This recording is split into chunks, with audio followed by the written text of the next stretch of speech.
បាទសួស្តីបងប្អូនយើងបាទហ្នឹងហើយ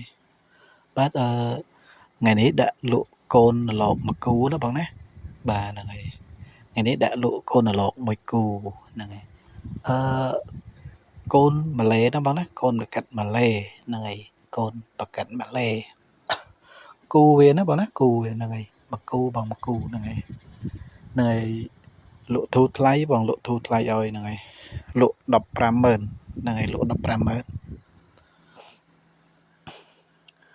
អឺមួយរយៈនេះយើង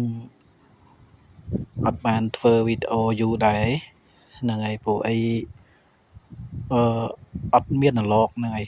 ព្រោះអត់មានអាឡកបាក់ប្រកាត់ណាហ្នឹងហើយឥឡូវបាក់ប្រកាត់ណា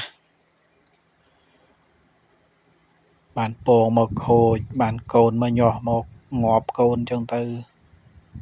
យើងបាក់ប្រកាត់ហ្នឹងហើយឥឡូវបានមកគូ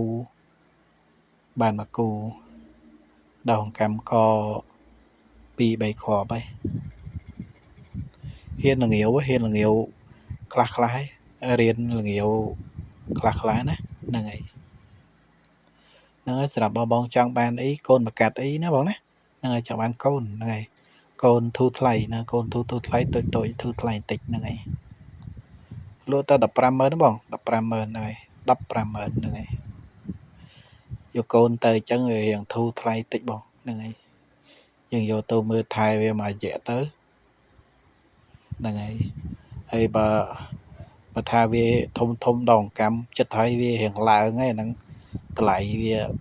លើហ្នឹងហើយតម្លៃលើហ្នឹងទៀតហ្នឹងហើយវាធម្មតា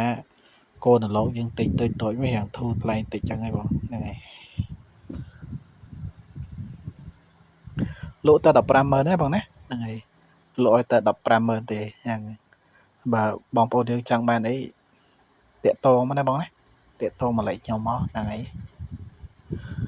បញ្ជាក់ណាបងណាហ្នឹងហើយកូននេះលេងលើក៏បានលេងក្រោមក៏បានដែរបងហ្នឹងបញ្ជាក់លេងលើក៏បានលេងក្រោមក៏បានព្រោះពូជវាលេងលើក៏បានលេងក្រោមក៏បានដែរហ្នឹងហើយមេបាវាលេងលើលេងក្រោមមេបាវាហ្នឹងហើយដូចបងប្អូនយើងចង់បានអញ្ចឹងទៅអាស្រ័យលើការប្រហាត់បងប្អូនចង់លេងលើបងប្អូនប្រហាត់លេងលើទៅហើយបើបងប្អូនមានចំណាប់អារម្មណ៍ចង់លេងក្រោមហ្នឹងបងប្អូនលេងក្រោមទៅហ្នឹងបងហ្នឹងហើយហ្នឹងអរគុណច្រើនណាបងណាអរគុណច្រើនហ្នឹងបើចង់បាននេះតាក់ទងមកណាបងណាចង់បានតាក់ទងមក